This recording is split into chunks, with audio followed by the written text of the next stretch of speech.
Good morning, all. Today we are going to conduct this extra lecture on Sunday. Last time, what we have seen is the just we have started this welding joint and this welded joint, in which we have seen some advantages and disadvantages. Before that, we have seen an example related to the uh, bolted joint, and that too again eccentric loading. Then we have seen this welded joint, and in this welded joint, we have seen advantages and disadvantages. Now we are going to start our lecture with the types of welding process. As we know that this welding process, that is nothing but joining of two different parts together, that is you are going to call as a welding. This welding process is having two rough parts or types, we can say, in which first is the welding process that use heat along with or alone. Heat is only used for the fusion type of welding. That is nothing but where external pressure is not applied on that, and welding is done by means of fusion of that welding rod, that you are going to call as a fusion welding.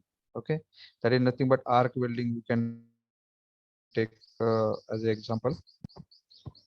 In that case, what we are going to do is that we are going to fuse that material, that is the material of that rod, and parent materials, that is nothing but the parts which we are going to join together, that are joined with the help of this fusion, okay, or melted material. Later on it is going to become cool, and these two parts are going to join together.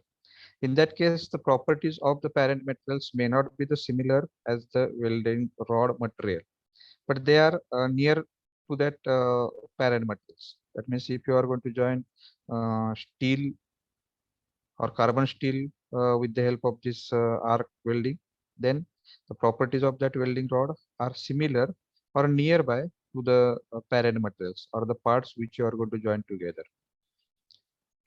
Exactly same composition may not be available, but uh, near to that, that composition of that welding material is available. But one thing happen, as we have seen in case of disadvantages of this welded joint, that as we are going to use different cooling process, that is nothing but if suppose we are going to join two angles which are manufactured from the hot drawing, and if you are going to use the arc welding for joining of that two angles or two pipes, then the properties which are induced due to the cooling process of that hot drawing, and properties which will get induced in the weld material or that welded area, that properties will be different. Okay, it may be more hard than the parent materials or the parts which you are going to join together, and hence instead of having more stresses in the parent materials, the stresses will be get induced in case of that welded part, or where you are going to feel that welding, that is nothing but molten metal, okay, by means of fusion. That is what the disadvantage. But here we are going to see the process in which only heat is used. That is, we are not going to apply any external pressure on that. Then second type of process is that welding process that use combination of heat and pressure. Okay, that is nothing but forge welding. In case of spot welding, where we are going to use pressure also, like the welding which is used in case of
Sorry for the interruption due to net problem.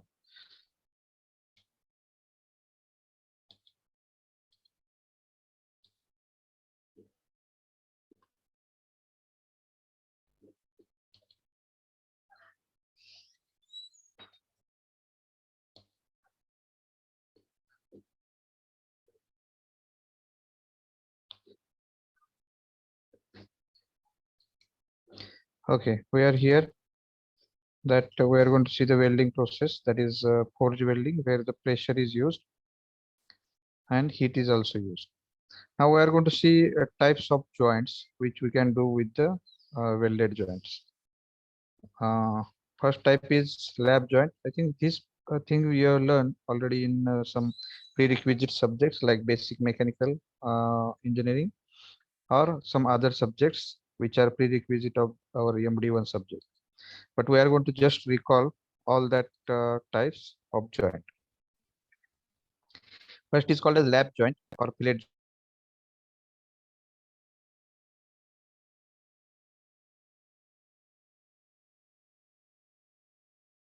So it is called as lap joint. That is nothing but you are going to put one plate over the another plate like this, and you are going to fill the joining at required material. Okay, or with the help of required material rods. So in this case, it is called a single transverse joint where you are going to put the welding material at the one corner only, at one edge only, that you are going to call it as a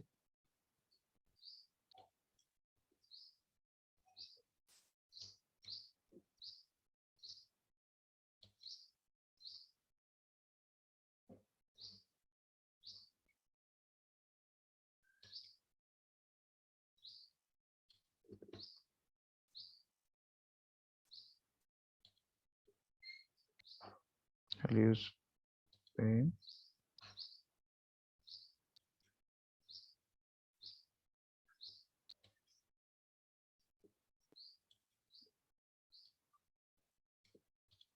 So in this case, what we are going to do is that we are going to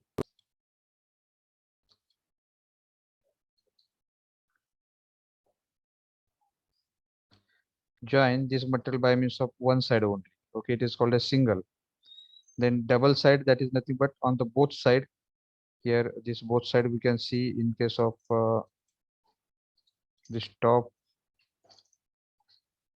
view, we are going to see that it is connected at one place only. Whereas here at side view, you can see that welding is done on the both side of that plate, where the plates are lapped over each other, which we are not seen in case of first type.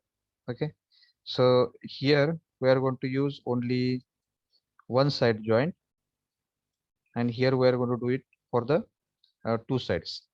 Then second or third type is that parallel fillet. That is nothing but you are going to provide the welding material which are at parallel to each other. Okay, and the force which is applied, external force which is applied on the two plates is applied in this direction. This is the type only when you require the more strength, then you are going to use this different type. Okay, but basically it is a lap joint or fillet joint only. That is nothing but plates are put on each other, certain area of the plates are lapping over each other, and later on you are going to fill the weld at the respective places. Okay, depending upon that single, double or parallel type of lap joints are decided. Okay, then we'll go to the next slide. In this case, we are going to see the next type of joint, that is butt joint. Now there are different types of butt joint depending upon how much strength we want to have in the this welded area and how much material you are going to fill in that area. Depending upon that, there are again subtypes of that butt joint. Okay, then how you are going to join plates together or the parallel material together, that are also going to decide the butt joint.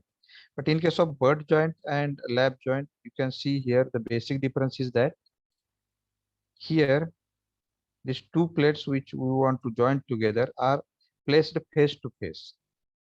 Okay, here is one plate. It is plate face to face with the another plate. Whereas on lap joint, you are going to lap the one plate over other plate.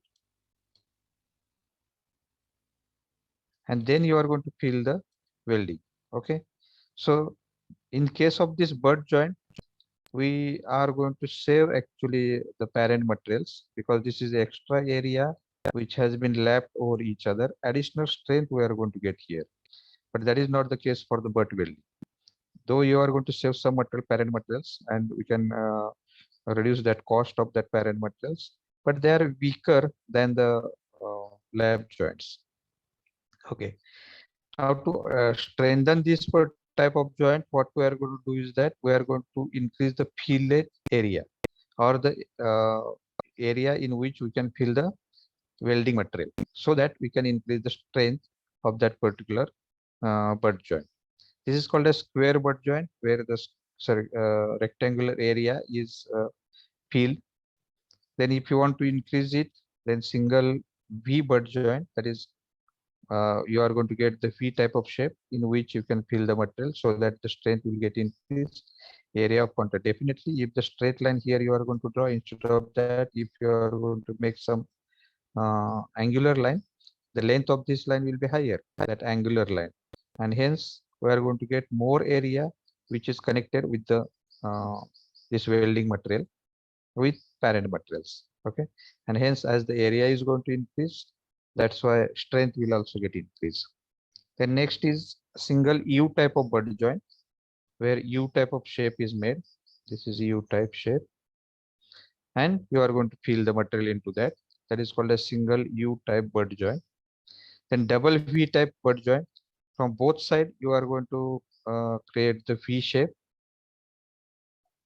on the parent materials or materials you want to join.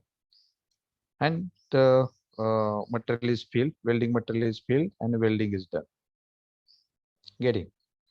And likewise, we can have the double U type of joint. Now, these are the types when you are going to join the plates which are parallel to each other. Okay.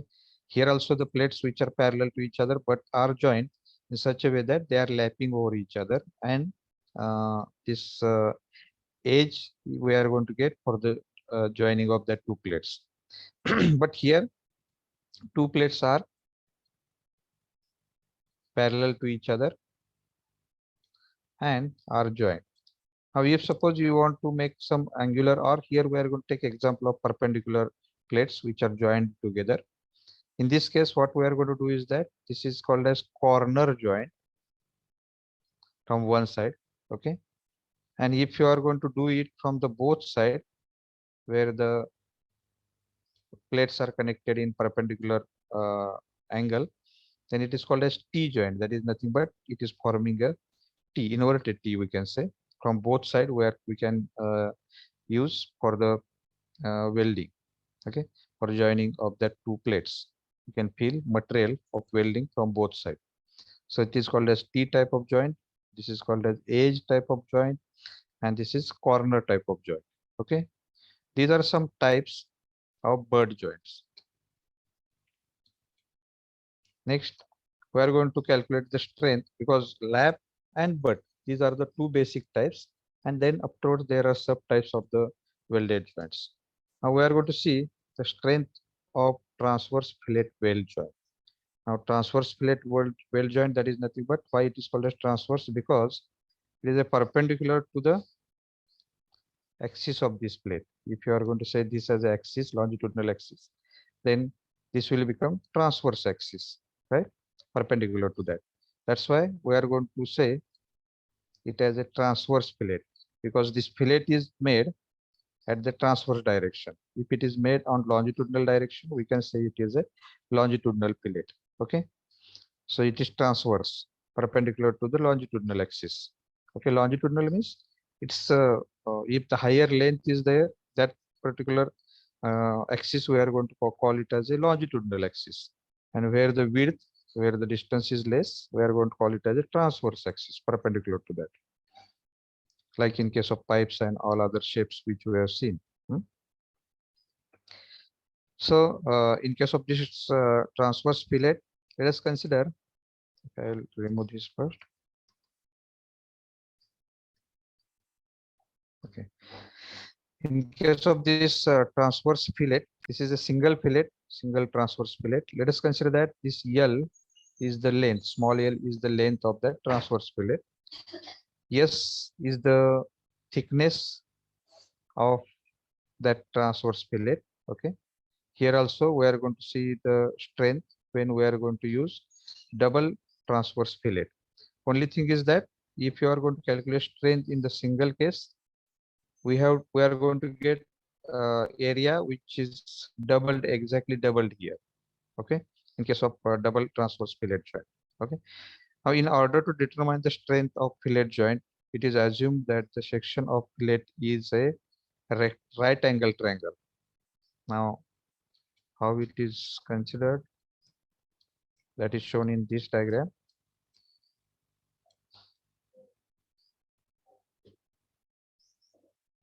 Just a minute.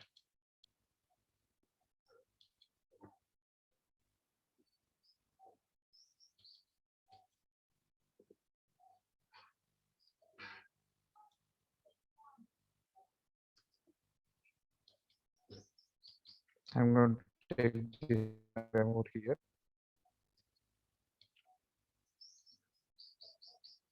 Yeah. Is it visible? Now we are going to consider a right angle triangle. Instead of having some curvature, we are neglecting this curvature. That is, this curvature is neglected.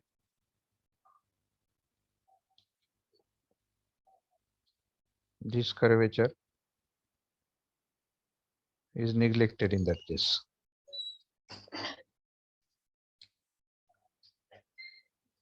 And this extra additional area, though we are going to get the more strength for the sake of simplicity, for calculating the area of this particular fillet,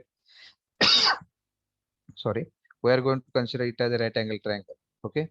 Now in this case, we are going to consider this right angle triangle as A, B, C, in which T is the height of that right angle triangle and S is the remaining two edges of that right angle triangle, equilateral right angle triangle. Okay. So in that equilateral right angle triangle, we are going to consider S as a length of one side. And easily one can calculate the area which is undergoing for the strengthening or sustaining this external load. Now this load, external load which has been applied on the parent plates will be sustained by means of this weld only. Okay. Now if you want to calculate the stresses which will get induced in this weld area, what we have to do? We have to consider the area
Okay, is it audible now?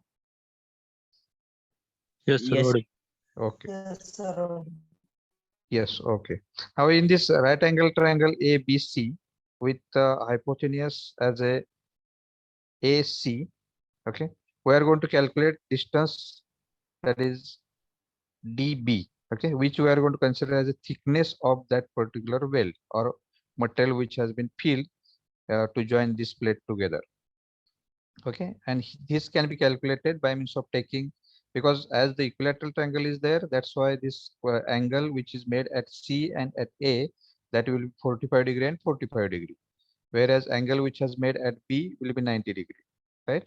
So we can take again this angle which is made by means of this line BD will be right angle triangle, and we can consider this right angle triangle as a BDC, and we can take, if you are knowing the length AB or BC, easily we can calculate this length DB, okay, by taking the sine, yes, sine of this 45 degree, because sine will include this layer or line BD, okay. So we can take sine of 45 multiplied by length BC, okay, that is yes, that can be calculated. So once you calculate it, then we can easily calculate the area which is of this fillet. Okay, that is shown. That is shown in this diagram. Now next slide, where we are going to calculate the okay, T is the throat thickness. Throat thickness, fillet thickness. Okay, that is distance BD, and this BD thickness we are going to consider as a throat thickness. Hence, afterward we'll use this word as a throat thickness. Throat thickness, that is nothing but how much this material has been filled by means of welding rods or external material which has been filled, that thickness we are going to consider. Okay, that is called as throat thickness. Now this throat thickness T, and S is the leg or size of weld. This S is the leg of or side size of that weld. Sometimes what happens, this may not be similar as in this case, that is AB is equal to BC, but in some cases it may not be. In that case, you have to calculate this thickness by means of considering this equation, that T is equal to throat thickness is equal to S, that is if you are going to use this S AB distance, or you can use this BC distance in this case, because both are same. And if it is not same, then we have to use that particular where you are going to get the angle. Okay, so it will be S multiplied by sine 45, where the 45 is the angle which has been made at C, and that will be equal to 0.707. Yes. Okay, keep in mind that this equation, normally everywhere we are going to use this equation to calculate the throat thickness. Okay, it is 0.707. Getting? So minimum area of the weld or throat area, this area can be calculated as T into L. That is nothing but the area which is undergoing or which is keeping these two plates together. That area will be calculated as the throat thickness, this line BD, multiplied by its length. Okay, so that area is calculated. I'm not talking about the volume. Area is calculated. Okay, which area is undergoing for the stress, that area we are going to calculate. So that area is calculated as T into L. That is nothing but 0.707 S into L. So if you are knowing S and L, easily one can calculate the area which is sustaining the stress. Okay, now we are going to calculate the strength of that weld, strength of this lap joint. Okay, single lap joint again. We are going to calculate its strength. Okay, if we are going to consider that sigma T is allowable tensile stress for the weld material. Okay, keep in mind that this particular strength is of weld material. Then the tensile strength of joint of single fillet can be calculated as T is equal to, T is the externally applied load, is equal to area multiplied by allowable tensile stresses. So area multiplied by allowable tensile stresses, area is throat area and allowable tensile stresses are sigma t. So 0.707 S, where S is the thickness of that, S is the uh, thickness of plates which we are joining together. And L is the length of that plate. Okay. So 0.707 S multiplied by L into sigma t. That will be the load carrying capacity. Easily one can calculate if you are knowing S, one can calculate L, or if you are knowing L, you can calculate S. That is how much that uh, thickness should be there of weld. You can calculate, or you can calculate T also, that is throat thickness. How much thickness should be made to sustain this externally applied load P. Okay. And tensile strength of the joint for a double weld, what will happen? This same load will be sustained by means of two areas. That is nothing but this area and this area. That's why this load will be shared by these two areas. So area will become double. Only thing is that area will become double. That's why P is equal to twice of 0.707 S into L into sigma T, allowable shear stress. Okay. So this 2 into 0.707 is going to become 1.414 of E multiplied by L multiplied by sigma T. That will be the load carrying capacity. In this case, this S and L may get reduced. Okay. Than the first case. Okay. Now here, one note, I will read that note. Already we know that the weld is weaker than the plate due to slag or blow holes. Therefore, weld is given reinforcement which may be taken as 10% of the plate thickness. Reinforcement means extra material which you have to add. Okay, reinforcement is done, and that is 10% more. That is nothing but whatever may be the thickness which we have calculated. This is the extra part that may be considered as a 10% of that uh, the welded area which you have calculated. Okay, and that is the additional one which already we are not going to consider because as we know that when welding is done, exactly we are not going to maintain the right angle triangle. It will have some curvature. Okay, and that curvature part we are not going to consider, but it will be coming under the reinforcement. So additional reinforcement of 10% is added automatically as the strength of this material, welding material, is less than the strength of this parent materials, right? That's why that has considered additional. Any doubt?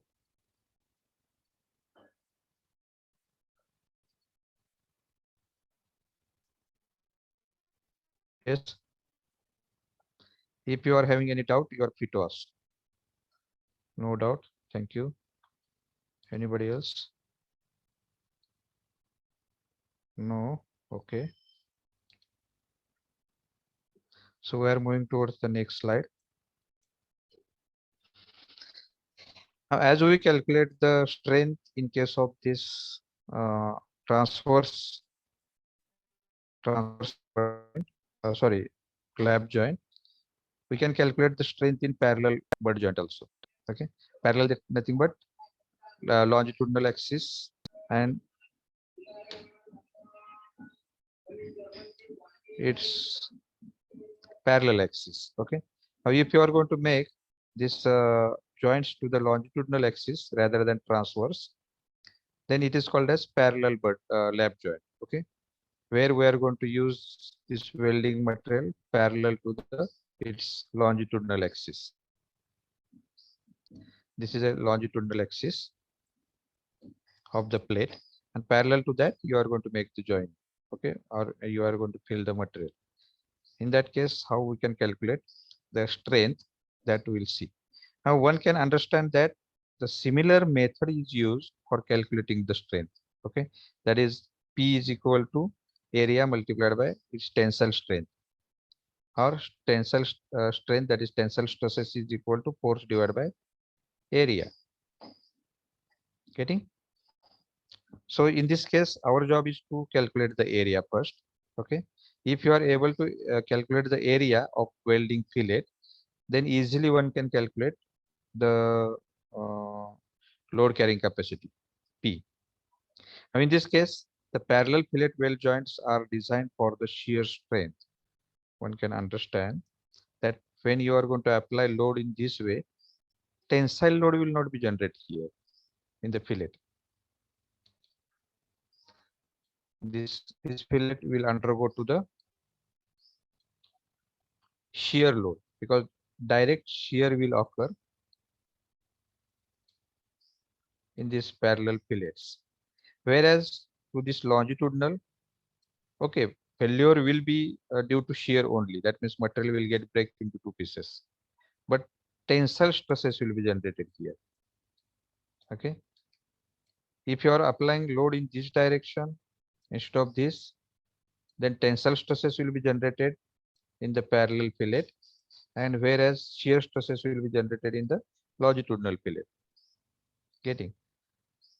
Now we are going to consider the shear strain. So parallel fillet joints are designed for the shear strength. Consider a double parallel. Okay, here single or double may be considered. Here we are going to consider double fillet. Okay, welded joint in this figure as it is shown in the figure. Now we have to calculate the area which is undergoing for the stresses. Now already we are knowing that instead of considering this total area, we are going to consider right angle triangle in which this area parallel to this. Okay, suppose this is the exactly welding material or welding which has been placed. Okay, can you see this? So this area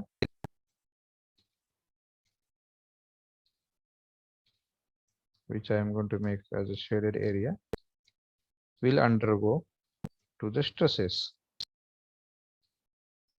Am I right? You have to calculate this area. So if you are able to calculate this thickness, and if you are able to calculate this, yes, you will be able to calculate the area. Okay, and yes, one more quantity we need is the length, that is L. Okay, if you are knowing these three, as we have seen in the previous case, you can calculate area which is undergoing for the stresses. Now here, this parallel area is undergoing for the shear stresses, and this longitudinal, later on we are going to see it for the calculating its strength. First we will consider this parallel only. So in this case, area is calculated as 0.707 S, that is nothing but T, multiplied by L, length of that fillet. Okay, and we know that force is equal to throat area multiplied by allowable stresses. Now here in this case, allowable shear stresses we are going to consider, that is nothing but 0.707 S into L multiplied by shear stresses, allowable shear stresses. Getting? This is case where we are going to use the single throat, that is nothing but for this parallel line only. But there are two lines of weld, that is 1 and 2. That's why it is multiplied by 2. Okay, so it is going to become 2 into 0.707 S into L multiplied by shear strength, and it is going to become 1.414 of S into L. Getting? Multiplied by shear stress. This is for this particular diagram. Additionally, when you are going to consider that longitudinal fillet also, in that case, area will be increased. Okay, because this additional transfer is going to sustain that load. Okay, before that, do you have any doubt so that we can move to the next slide?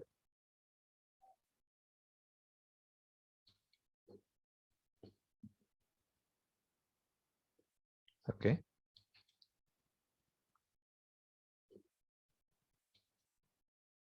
No. Okay. So in this case, when we are going to consider this extra area, okay, L, then we have to add this area, just a minute, for the shear strength only, if you are going to calculate it, then P will become equal to original area, this twice of, okay, twice will not be considered. We will directly calculate it. P is equal to 1.414 of L. Okay, this is one area. Okay, plus area of this, that is nothing but single point is there, that's a 0.707. Yes, into its length L1. Okay, and whole this is multiplied by the L is taken by means of shear stress. Okay, here we have to take this shear stress. So equation, total equation for the combine of transverse and parallel fillet joint will be P is equal to, in bracket, 1.414. Okay, yes, into L plus this bracket gets complete, plus in other bracket 0.707. Okay, 707, yes, multiplied by L1, bracket get complete, and whole is multiplied by shear stresses. Okay, though tensile stresses are induced here, we are going to calculate it for the shear strength. Okay, so shear stresses will get multiplied when we are going to consider this combine of transverse and parallel fillet. Any doubt? At the time of solving such examples, we will see this equation also, which is not included in this slide, or to the next slide also. Do you have any doubt related to this equation? Let me know.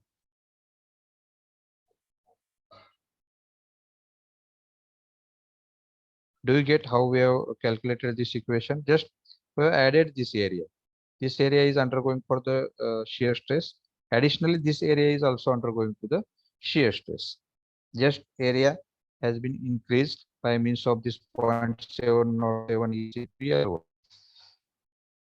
for sustaining same amount of load P. Got it?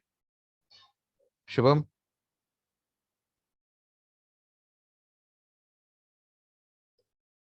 Are you listening me? Everybody? Yes, sir. Yes, okay, okay. Balaji, do you get this, how we have calculated this particular equation? Yes, sir. Yes, okay, Shubham. Yes, yes, yes. Okay, so we'll go to the next slide, in which instead of having plates, if you are going to join pipe to the plate, how you are going to calculate the area, that we will see. Okay, that is spherical case of plate weld joint. These are the, again, what we can say, some, okay, special case for the fillet joint.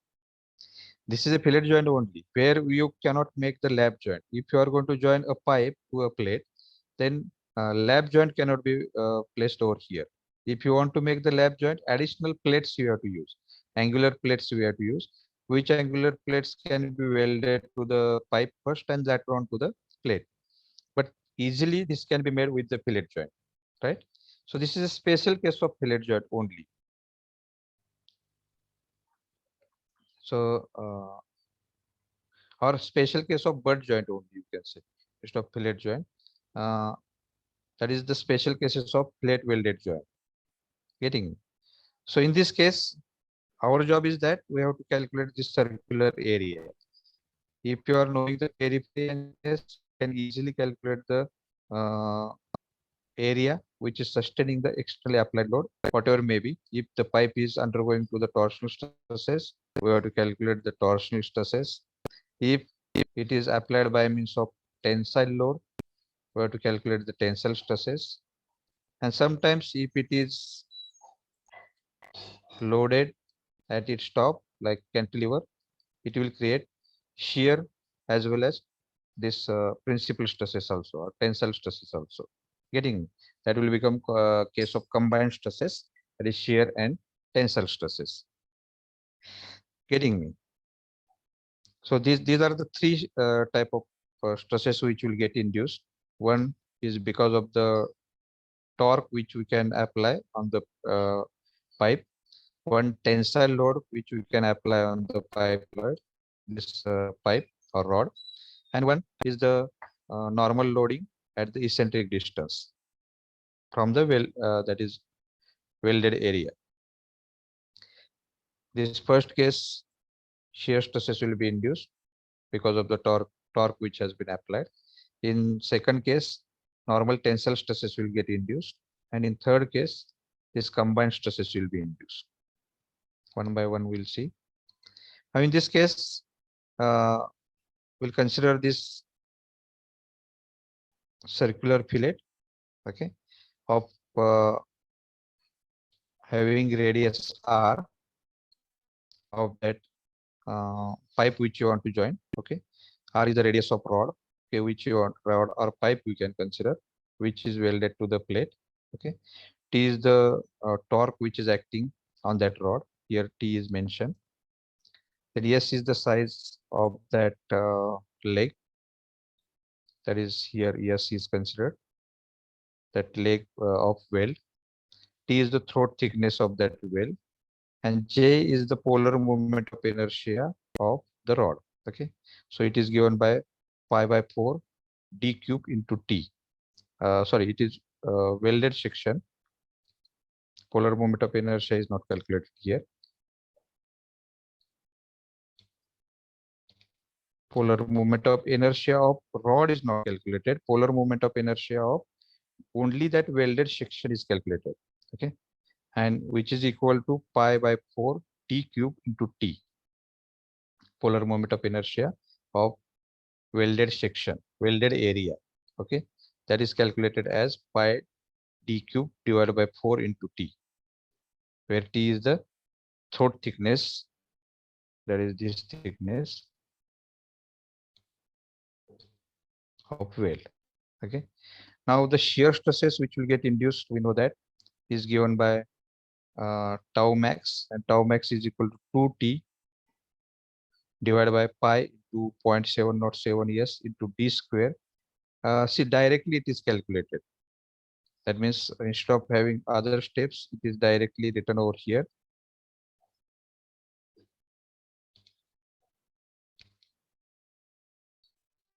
What is happening? Okay, directly calculated, as where we know that this torsion stresses are calculated by means of equation that T by J is equal to tau by D by 2. Okay, this equation is used, and in this equation, if you are going to put the values of uh, T is taken as it is.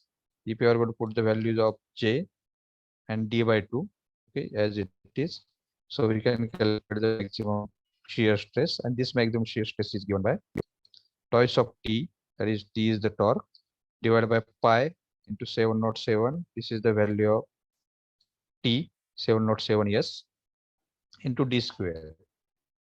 This 2 was there, so it is going to become 2 by D. That's why 1D will get cancelled, and here it will become 2, and that's why it is 2T. So it will be get divided by D square. Are you getting it, or should I derive here?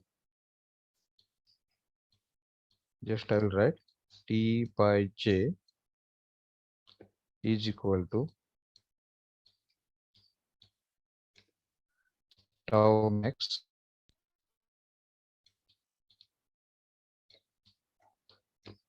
divided by d by 2. Okay, we are familiar with this equation. We want to calculate tau max. So tau max will become equal to T divided by J. Value of J is pi into T, thickness of fillet, multiplied by d square, sorry, d cube divided by 4, right? And it is again multiplied with d by 2. D by 2. So what we can get, this tau max is equal to this 2 will get cancelled, it will be 2. So T2 can be taken at upper side, 2T divided by this 1D, and here it is going to get cancelled. So it will be pi into value of T is 0.707, 0.707, yes. Okay. Multiply with d square.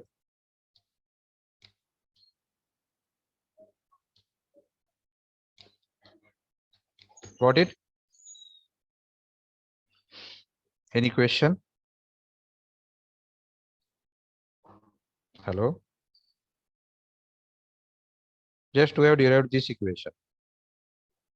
Any question related to this? No. Okay. So we are going to get this equation as maximum shear stress is equal to twice of externally applied torque on that rod divided by pi into 707 of S into d square. Okay. So 2 and 0.707, 2 divided by 0.707 is going to become equal to 2.83 of T divided by pi S into d square. And hence we can calculate the maximum shear stress. If this is the allowable shear stress, we can calculate D, that is the diameter of that pipe, diameter of that welded area. Okay. And we can also, if the welded area diameter is known, we can calculate the maximum sustainable capacity of stress or external torque. Okay. So we can go further to the next slide. Now, if the load is applied in such a way that it will create the torsional movement as well as the eccentric loading is done. Okay, in this case, for the circular fillet weld subjected to the bending moment, which is going to create the bending moment. In this case, the bending moment is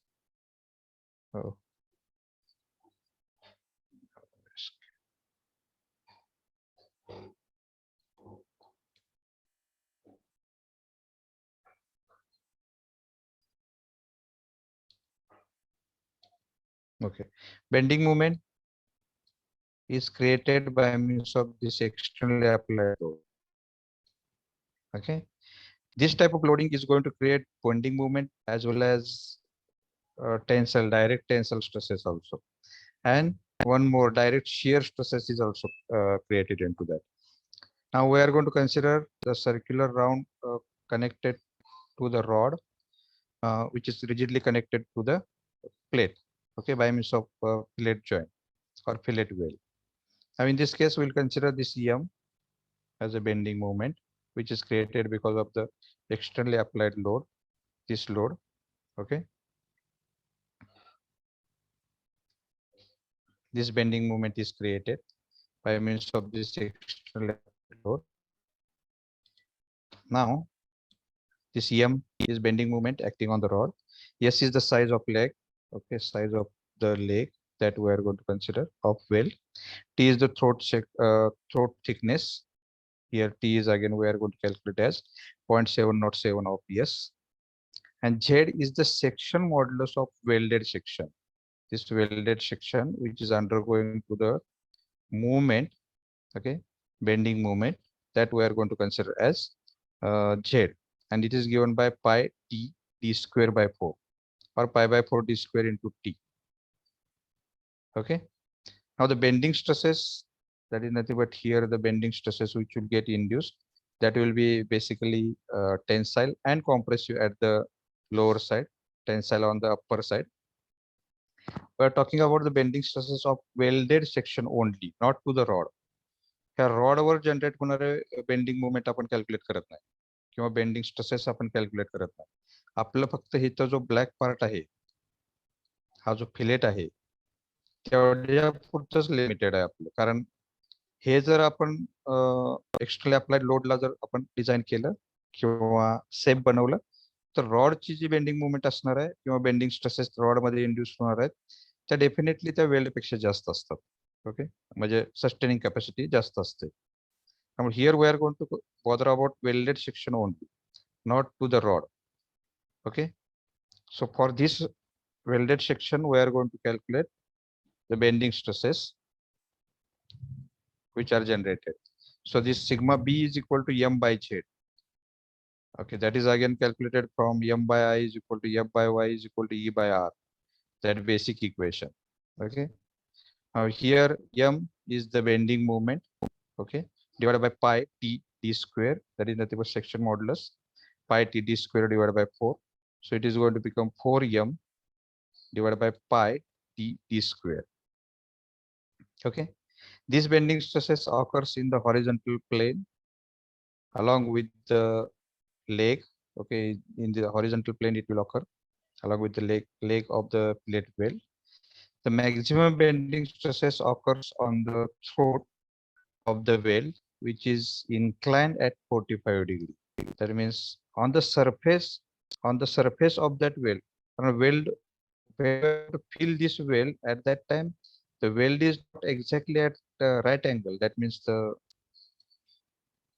this is plate, and if this is rod, in this case we are not going to fill this area in this manner. Okay, but this is done at 45 degree. म्हणजे असं welding भरतो आपण, ना की चौकोन तयार करतो. तिथं वेल्डिंग हे दोन कोपऱ्यातनं, आणि इथं आपण असंच कन्सिडर करतो की हे राईट अँगल ट्रायंगल आहे, तर राईट अँगल ट्रायंगल तयार होतो. ओके, वेल्डिंग करत असताना you know that you might have seen while you have done your practical in case of this butt and lap joints in first year only. Getting? त्यामुळे आपण thickness consider करताना हा thickness consider करतोय, हा thickness. Okay, and that is at 45 degree. That's why thickness is calculated as 0.707. Yes, त्यामुळे ह्या t ची value just we are going to put it as a 0.707. Yes, which already we have calculated in other cases also. Okay, and hence this 4 divided by 0.707 is going to become 5.66 into bending moment divided by pi s d square. Any question? Before going to this next slide, let me know if you are having any question.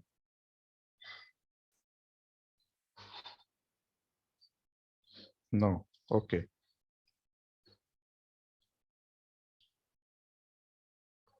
We're going to see the third case, that is long fillet weld subjected to the torsion. In this case, what we are going to consider, the one base plate on which another plate is joined like this, okay, and which is undergoing for the torsional stresses. This vertical plate is subjected to the torsion along the vertical axis. That axis we are going to consider as the z axis. Okay, and torque is generated on the long plate. See, as you are going to make the joint and as you are going to consider the loading condition, depending upon that, we have to consider either sectional modulus or we have to consider the torque. Then afterwards, our equation will be generated in that manner. Getting in. Later on, I'm going to provide all that models which are required, that is sectional modulus or polar moment of inertia and all that. Let me just tell you one thing, that it will be available in tabular format at the end of this particular joint. Just I will show like this, how the welding type is and how we are going to get its polar moment of inertia or its section modulus. That all this table is available readily on the slide only. जर parallel असेल तर कसं असेल, आता समजा एखादा चौकोनी pipe जर आपण प्लेटला वेल्ड केला सगळ्या साईड आणि त्याची जर विड्थ बी असेल आणि लेंथ एल असेल, तर आपल्याला त्याचा पोलर मोमेंट ऑफ इनर्शिया कसा कॅल्क्युलेट करता येतो आणि सेक्शन मॉड्युलस कसं कॅल्क्युलेट करता येतं. मग ते जर बेंडिंगला गेलं तर आपण सेक्शन मॉड्युलस यूज करणार आहे. ते जर टॉर्शनलला टाइप ऑफ स्ट्रेसेस असतील तर polar moment of inertia use करणार आहे. Getting me? Likewise this L plate म्हणजे यल चॅनल जो असतो तो जर आपण वेल्ड केला बेसिक प्लेटला आणि यल टाइप ऑफ जर फिलेट तयार झाला त्याचा, तर त्याचं modulus of polar moment of inertia किती असणार आहे आणि त्याचा Z that is section modulus किती असणार आहे, कसं कॅल्क्युलेट करायचं त्याच्या डायमेन्शन्सवर. हा सगळा चार्ट अवेलेबल. फक्त आपण काय करतोय की वेगवेगळ्या लोडिंग कंडिशन बघतोय त्या वेल्डच्या आणि वेगवेगळ्या सेक्शनवर तो लोड कसा ऍक्ट होतोय ते बघतोय. Getting me? आता ही जी केस आपण कन्सिडर करतोय ती केस मध्ये असं आहे की एक लॉंग प्लेट आहे, ती एका बेस प्लेटला वेल्ड केलेली आहे. गेटिंग? आणि त्याच्यावर torsional load act.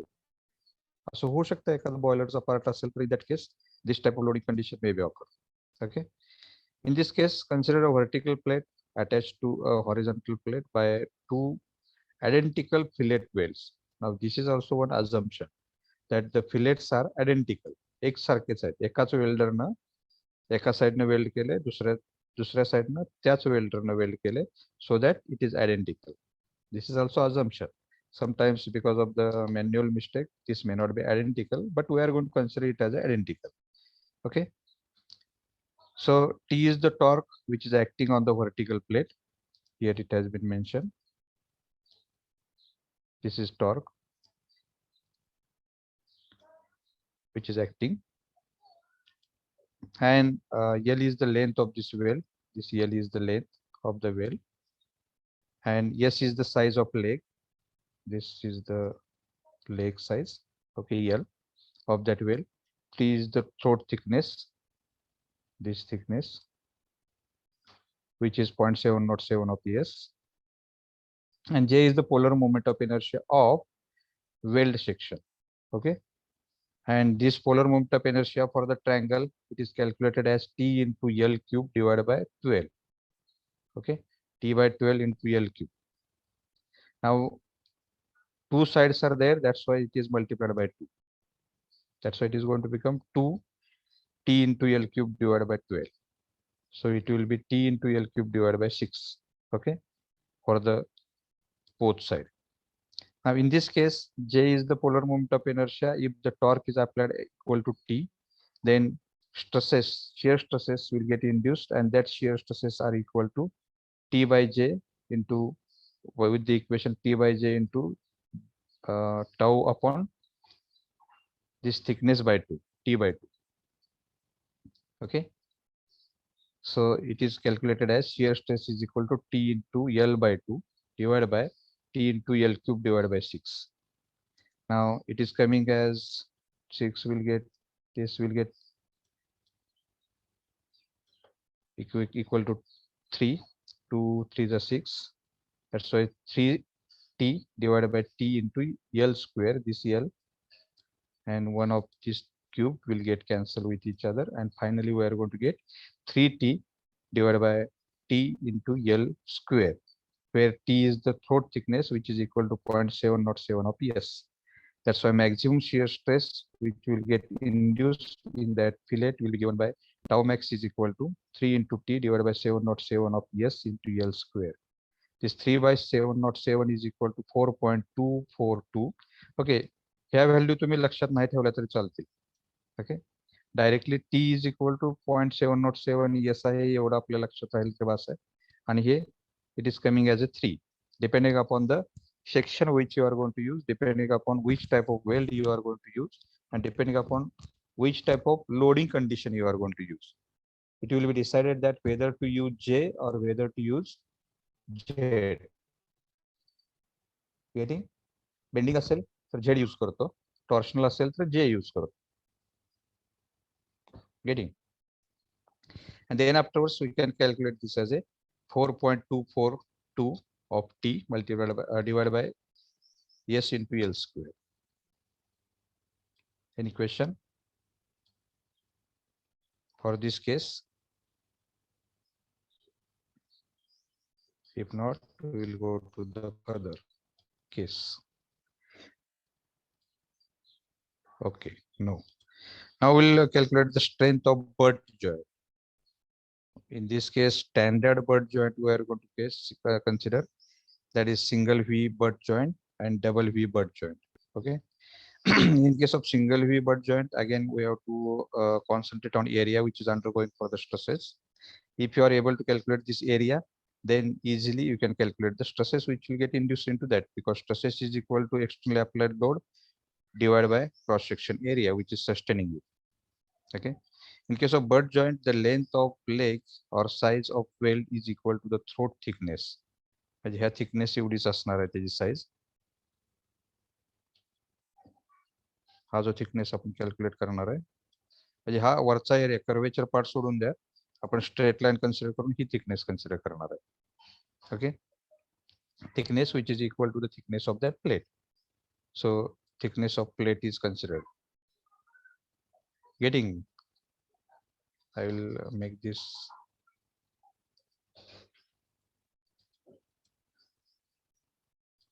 diagram larger. इथं हा जो एक्स्ट्रा कर्वेचर आहे इथं स्ट्रेट लाईन आपण कन्सिडर करतोय आणि ही जी असणार आहे हीच थिकनेस आपण कन्सिडर करतोय. In this case this thickness, this will be the thickness of weld, आणि ह्याला मल्टिप्लाइड बाय एल केलं तर हा जो एरिया निघणार आहे आपल्याला तोच एरिया आहे तो एक्सटर्नली अप्लाइड लोड सस्टेन करतो, किंवा जे काही स्ट्रेसेस तयार होत आहेत ते त्या एरियामध्ये तयार होत आहेत. गेटिंग? हे एक आपण सिंपल लक्षात ठेवू. And then afterwards will calculate the load carrying capacity, that is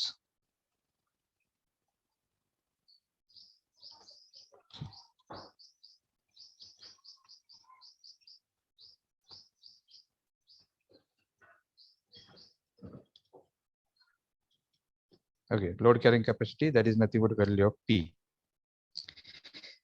So tensile strength of butt joint for single V is equal to P into T into L, in which the tensile stresses are generated, multiplied by allowable tensile stress, that is sigma T.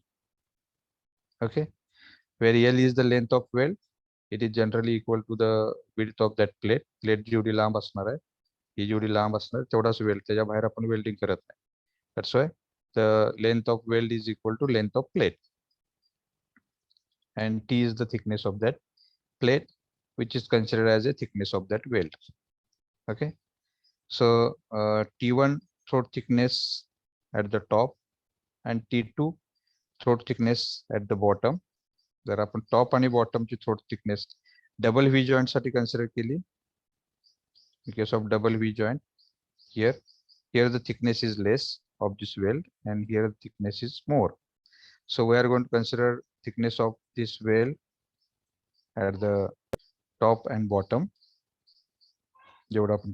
But this T1 plus T2 is equal to total T, that is the thickness of plate.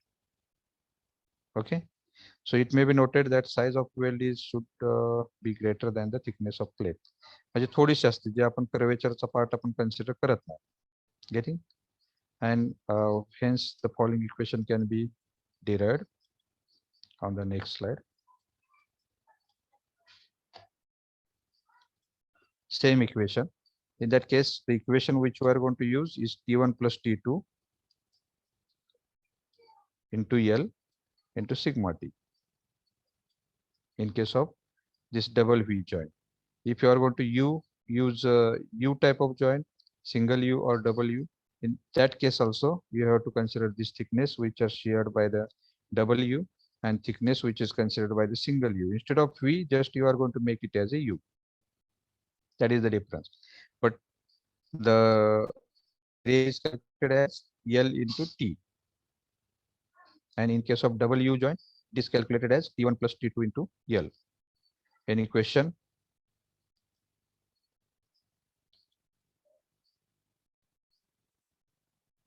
A butt joint is quite easy to calculate it because it is not undergoing to the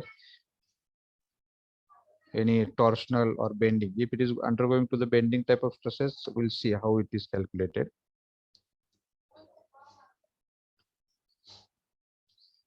But for the tensile case, it is easy. Now, axially loaded unsymmetric welding section.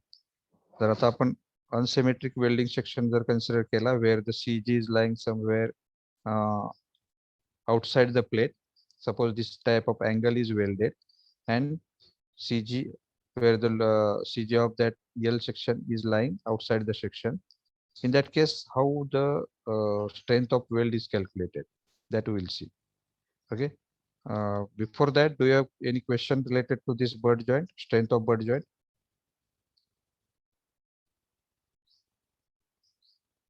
Hello?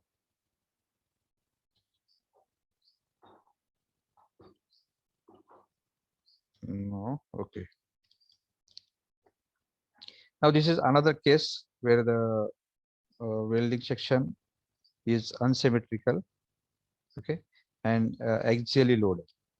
हा welding section आहे तो loading axially loading केला, but it is unsymmetrical. Like it is not a rectangular pipe, it is not a circular pipe, but this L section is connected, and on this L section we are going to apply load perpendicular to this plane, like this. This is the load, or this type of load is applied, which we clearly can see in this view. Okay. In that case, our basic is the same, that is calculate area of that fillet and consider the loading condition which is on that fillet. Then load divided by area is the stress which is generated. Okay, so movement of top weld about the CG that we are going to consider. Okay, that is equal to LA into F into A, where A is the distance of that upper part from the CG or center of gravity. So it is denoted by A. Okay, and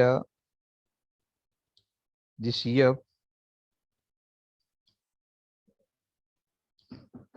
actually it is not F, it is a, because anywhere F is not mentioned while taking this slide on this side.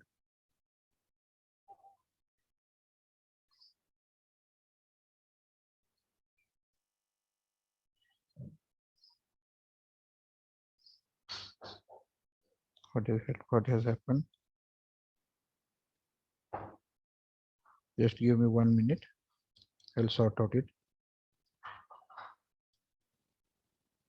Now the moment of top weld about the gravity is equal to LA into T into A, where T is considered as a thickness of this weld, which is equal to 0.707 of S.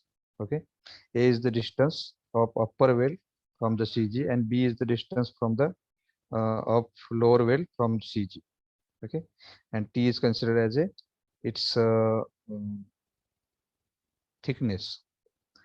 And for the lower side, because from the upper side LA, that is again shorter length is used. If it is equal to the LB, then we can use LA is equal to LB and same equation will be derived. But by considering this length, LA is lesser than this lower length LB, we can use such type of equation for any type of condition where LB might be less than LA then also we can use same equation. Okay. Now the sum of moments is equal to the 0 at CG. That's why LA into T into A minus LB into T into B, which is created because of the externally applied load. Okay. That is the, if we are going to get the upper torsional moment in clockwise direction, then lower torsional moment will be in anti-clockwise direction because of the externally applied load. Because this P multiplied by this distance is going to create, okay, this type of movement, whereas if P multiplied by A is going to create movement in the opposite direction. And all movements at CG should be equal to 0. Then and then only these plates will be at their own place. Are you getting me? नाहीतर कुठली एक movement जास्त झाली असती तर त्या डायरेक्शनला ही plate rotate झाली असते. आपल्याला काय करायचं, हे रोटेशन रिस्ट्रिक्ट करायचं आहे, म्हणजे ही प्लेट रोटेट झाली नाही पाहिजे. म्हणजे against this rotation we have to apply such movements that will keep all the system in equilibrium. तुम्ही बीम मध्ये पण तीच केलं. ज्यावेळेला आपण बेंडिंग मुवमेंट कॅल्क्युलेट करतो, समजा आपण हा सिम्पली सपोर्टेड बीम आहे,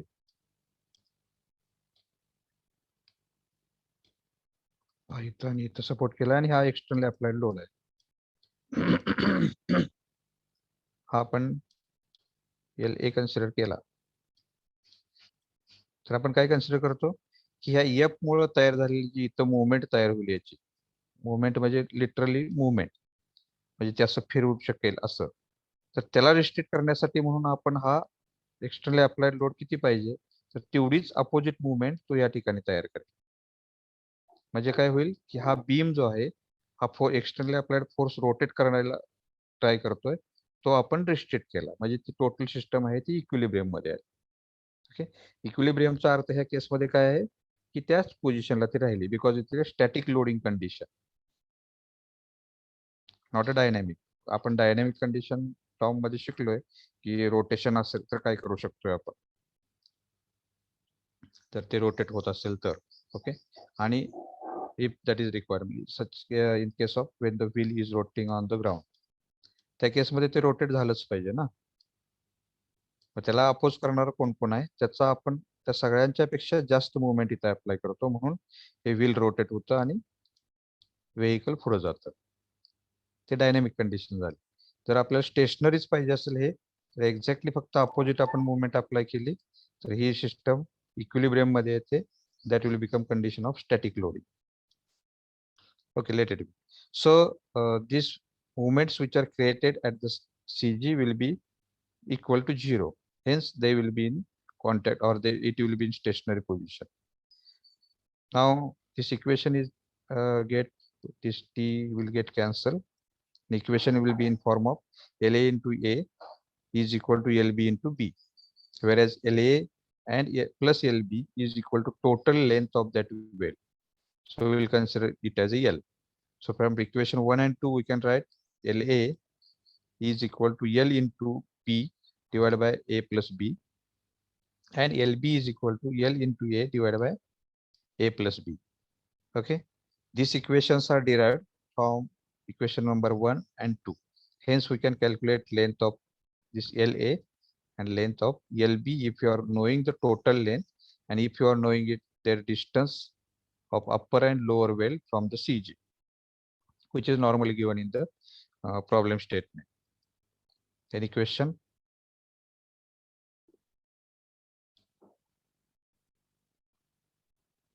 Yes, any question?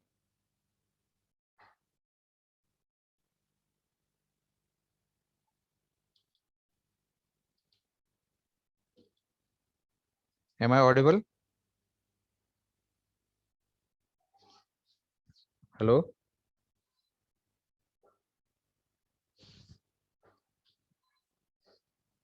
Are you listening me? Balaji? Okay, audible. Yes, sir, audible. Rahul, audible. Thank you. So any doubt, Rahul? No, sir, no doubts. Okay. हे जे आपण stationery condition मध्ये consider करतो ना, movement आणि ह्या सगळ्या, ह्या movement consider करताना आपण एक लक्षात ठेवतो की प्लेटची मुवमेंट झाली नाही पाहिजे, तेवढी मुवमेंट ह्या वेल्डनं तयार केली पाहिजे. किंवा सिम्पली सपोर्टेड बीम जिथं असतो तिथं आपण ज्यावेळेला रिएक्शन कॅल्क्युलेट करतो, ती रिएक्शन एवढी पाहिजे दोन्ही साईडनं की त्या मधल्या बीमचं रोटेशन झालं नाही पाहिजे. ओके, हेच हा कन्सेप्ट त्या बीम साठी पण अप्लाय होतो, जिथे तुम्ही एसएफडी आणि बेंडिंग मुवमेंट डायग्राम करता. शिअर फोर्सचा ऍक्च्युली फोर्स अप्लाय केलेला असतो. बेंडिंग मुवमेंट कन्सिडर करण्या म्हणजे ऍक्च्युली रिएक्शन कॅल्क्युलेट करायलाच तुम्ही ह्या दोन पद्धती वापरता, शिअर फोर्स आणि बेंडिंग मुवमेंट डायग्राम. दोन्ही साईडच्या रिएक्शन कॅल्क्युलेट करण्यासाठी किती रिएक्शन दिल्या पाहिजे किंवा किती रिएक्शन येतील. ह्या रिएक्शन पण ज्यावेळेला आपण त्या ऍक्च्युअल प्रॅक्टिस मध्ये हे वापरतो बीम, हे काय एक्सप्लेन करतोय, कारण हे वेल्डिंग सेक्शन्स पण जे आहेत ते पण त्या म्हणजे त्या टाईपचं स्ट्रक्चर आहे जिथं सपोर्टेड रिएक्शन प्रोव्हाइड करायला पाहिजे. म्हणजे हे जे वेल्ड आहेत आपले, हे त्याला सपोर्टिव्ह रिएक्शन तेवढे एक्सटर्नली अप्लाइड लोडला तेवढा सपोर्ट देतात किंवा अप्लाय करतात तेवढा load, and they should be capable to sustain that load.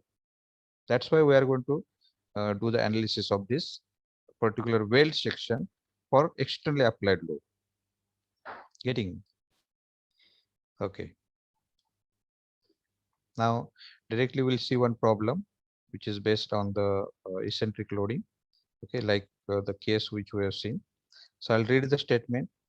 A 200 by 150 by 10, where 200 is the length, that is length of one leg of that L section. 250 is the length of another leg, and T is the thickness of that angle. Okay, is to be welded or welded to the steel plate by a fillet weld as shown in figure, where it is shown in the figure. Okay, if the angle is subjected to, or this angle is subjected to the static load of 200 kilonewton, find the length of weld at the top and at the bottom. Same equation which we have derived right now, that we are going to see.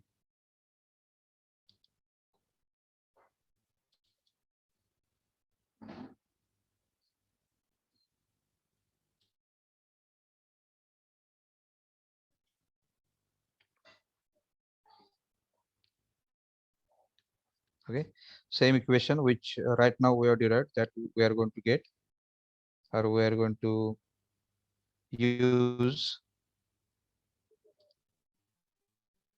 here. Okay, static loading of 200 kilonewton is done. Find the length of weld at the top and bottom. The allowable shear stresses for static loading may be taken as a 75 megapascal. Now, shear stresses will be induced in this weld section, and that we are going to take our limit up to 75 megapascal, that is 75 Newton per millimeter square. So it is given that A plus B is equal to 200 millimeter.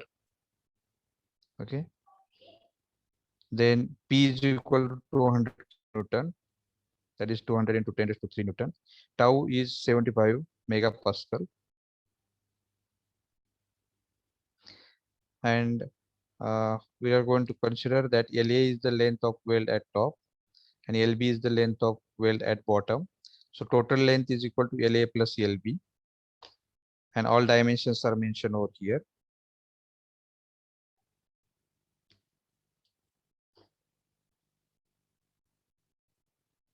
Okay. Now thickness of angle is 10 millimeter. That's why S is equal to 10 millimeter, and hence we can calculate the T. And this is the type of single parallel weld. The maximum load is P. So P is equal to 0.707 of S into L into tau. So 0.707 into 10 into L. L we are going to calculate for the single joint, because if you are going to consider a single joint which is sustaining this load, because here L is not given. Okay, this A plus B is given, but L is not given. That's why first of all we are going to consider that only single weld is made and it is sustaining that total load. Later on, we'll calculate LA and LB. But first of all, we should know L. So L is calculated by considering that parallel fillet weld joint. Okay, only single fillet weld joint is done, and L is calculated. So L is equal to 200 into 103 divided by 530.25. That is equal to 377 millimeter. Or LA plus LB is equal to 377 millimeter. Now, the equations which we have derived from that, we can calculate LA and LB. So B is the distance of centroid axis from the bottom, that is B we have calculated, and A is the distance of centroid from the upper side of the plate. So B is equal to 200 minus 10, that is thickness of this lower side thickness is subtracted, into 95 plus, that is nothing but we are going to consider area, and by means of how you are going to calculate inertia, that is area moment of inertia or moment of inertia, simply we are going to call it as, to calculate the centroid. From the same equation, we are going to just calculate its distance from the centroid. Pi by 4 d square divided by 2 likewise, or pi d cube upon 12. From the same equation, we are going to calculate the distance of centroid as you have learned it in AME subject, okay, analysis of mechanical element subject, where you have used this equation for calculating the moment of inertia. Okay, this same equation is used. So B, that is the distance of centroid from the upper side of that plate, is calculated as area multiplied by its distance plus lower side area multiplied by its distance divided by both the areas. Okay, addition of both areas. So it is calculated as 190. Now you can consider that why this 190 is considered, because here you are going to just consider this area. Okay, this area is separated. That's why this length is going to become 190, that is 200 divided by 10.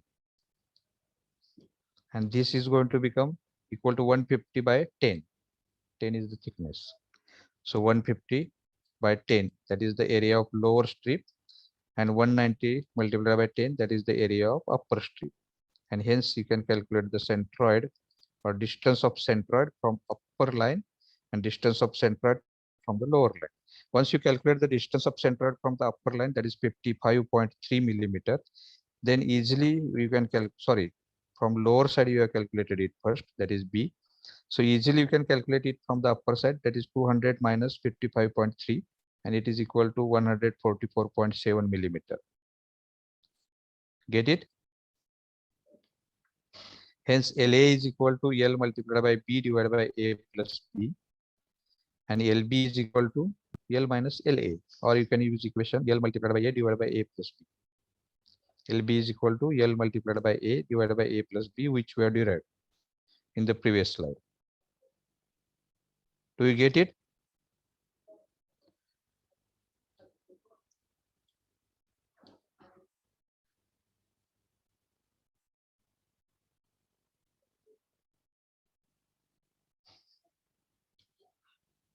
Yes. Yes. You got it, Balaji, right? Just I will explain. ज्यावेळेला आपण आय सेक्शनचा moment of inertia calculate करत होतो, त्यावेळेला काय consider करत होतो की हा एक सेपरेट एरिया, ओके, त्यानंतर हा खालचा सेपरेट एरिया आणि हा थर्ड सेपरेट एरिया असं कन्सिडर करत होतो. ह्याचा सेंट्रॉइड इथेच असणार आहे मध्ये, पण वरच्याचा सेंट्रॉइड डिस्टन्स काढताना काय कन्सिडर करत होतो आपण, हा एरिया जर याच्या भोवती सेंट्रॉइड भोवती फिरवला तर काय तयार होतो, इनर्शिया. त्याला आपण म्हणतो तो मुवमेंट ऑफ इनर्शिया, म्हणजे इनर्शियाचा घेतलेला मुवमेंट जो तयार होतो त्याला एम आपण कॅल्क्युलेट करत होतो. आणि आय इज इक्वल टू तो movement of inertia BD cube by 12 for the rectangular section. त्याच्यामध्ये मग बी हे कन्सिडर करत होतो आपण, आणि डी आहे डेप्थ, म्हणजे हे कन्सिडर करत होतो डी. आता बी आणि डी चेंज होऊ शकत होतं ज्यावेळेला हाच आय सेक्शन जर असा ठेवला असता,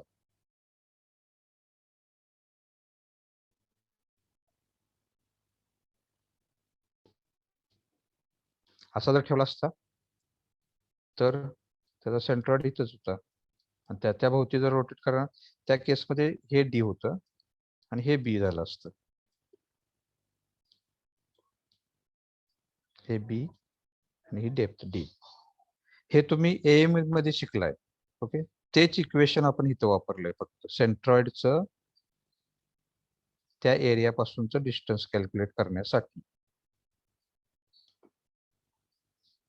got it? Just you can recall. Okay, come to our problem. Once you got this LA and LB, then easily you can calculate the strength by this eccentric loading welded joint. Okay, in that case, this tensile stresses, maximum tensile stresses are because this is going to become case of shear, direct shear, and movement. Due to movement, again tensile stresses will get generated. Okay, as the load is applied at centroid, hence it is going to create torsional stresses also. Okay, or bending stresses we are going to call it as, not torsional, bending stresses. So first of all, we'll calculate the maximum tensile stresses. Maximum tensile stresses in case of combined loading is given by sigma bending stresses divided by 2 plus half of the under root bending stresses square plus 4 shear stresses square. And maximum shear stresses are given by tau max is equal to half into under root sigma b square plus 4 times shear stresses square.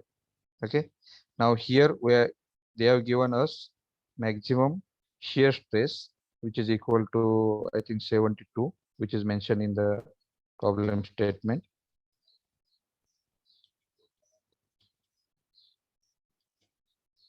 It is 75 megapascal.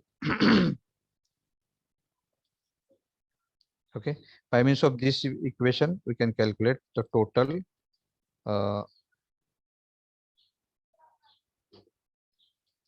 stresses which will get induced in this case. But one can say that if the shear stresses are given, how we can consider the maximum tensile stresses? Basically, we know that the shear stresses are equal to the double of bending stresses. Bending is basically tensile or compressive. So if the 75 is given limit for the shear, then we can calculate this bending stresses as sigma b is equal to twice of the shear stresses, that is twice of 75. And if you are going to put that values in this equation, we can calculate permissible maximum tensile stresses and permissible maximum shear stresses. Okay.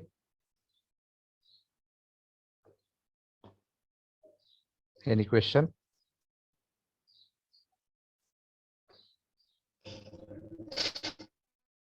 If not, today we'll stop here only.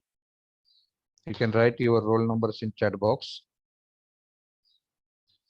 and you can leave this meeting. Are you listening me?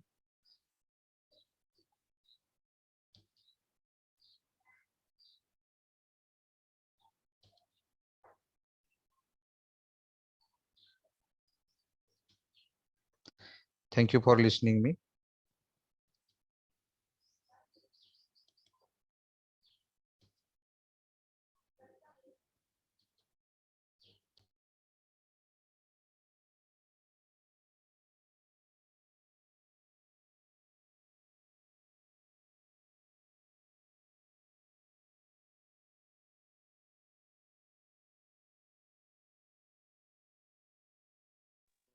Sir,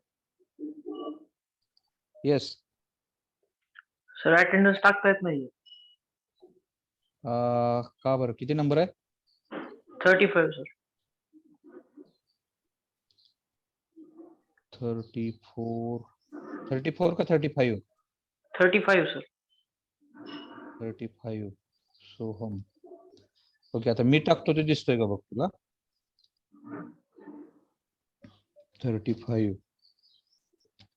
comma 44 comma 58 comma 49 जे अजून पण meeting मध्ये आहेत. हा, आता मी टाकलेला दिसतोय, हा sir आता दिसला ना? हा ओके, ठीक आहे. हा अटेंडन्स मी कन्सिडर करतो. ओके, बरं ठीक आहे सर.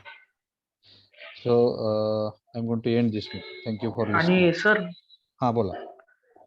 इलेक्टिव्ह सब्जेक्ट जे घ्यायचेत ना आपले, हा हा त्यासाठी सर काही एखादं हे आहे का लेक्चर वगैरे, म्हणजे असं बर कुठल्या बर सब्जेक्टचा सिलेबस वगैरे? हा हा हा गायडिंग शिक्षण का? हा ठीक आहे, तसं मी उद्या CC ना सांगतो एक लेक्चर अरेंज करायला.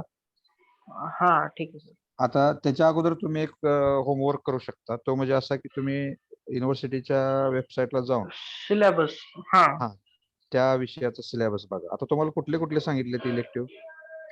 आम्हाला प्लास्टिक इंजिनिअरिंग आहे, मेकॅनिकल व्हायब्रेशन आहे, आणि आणखीन 2 आहेत. बरं, ठीक आहे. त्याच्यामध्ये मी फक्त एक रफली तुला आयडिया देतो. प्लॅस्टिक इंजिनिअरिंग हा थेरॉटिकल आहे, मार्क भरपूर हा मिळते. व्हायब्रेशन हा पूर्ण मॅथमॅटिकल आहे.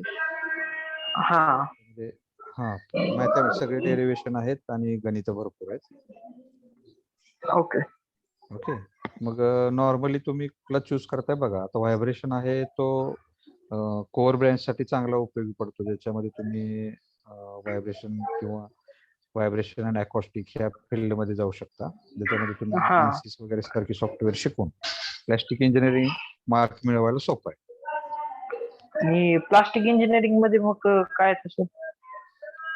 प्लॅस्टिक इंजिनिअरिंग मध्ये तुम्ही ऍक्च्युली म्हणजे जे सगळे आपले आता प्लॅस्टिकचे मोल्ड बनवले जातात, प्लॅस्टिक फ्लो किंवा त्याचे हा हा एक्सट्रुजन वगैरे टाईप जे आहेत ना, हा त्याचं अनालिसिस आणि त्याचा स्टडी. Okay sir. सर व्हायब्रेशनला तर तुम्हीच आहेत, हा, व्हायब्रेशनला मीच आहे, घेतला तर मीच घेणार व्हायब्रेशन. आणि प्लास्टिक इंजिनिअरिंगला प्लॅस्टिक इंजिनिअरिंगला बहुतेक काशीच सर. काशीद सर का? तेच मोठे सरांनी ग्रुपवर टाकलं होतं ना, त्यामुळे मग विचारलं. चालते दोन्ही. म्हणजे आता तसं थोडासा एक ओव्हरव्ह्यू सांगायसाठी म्हणून मी एक लेक्चर अरेंज करायला सांगतो, 15-20 मिनिटं तरी कमीत कमी, सिलेबस डिस्कस केल्यानंतर. त्याचा उपयोग हो कुठं आहे, काय काय सिलेबस आहे तो. हो ठीक आहे सर. हं? हा थँक्यू सर. चालेल चालेल, वेलकम.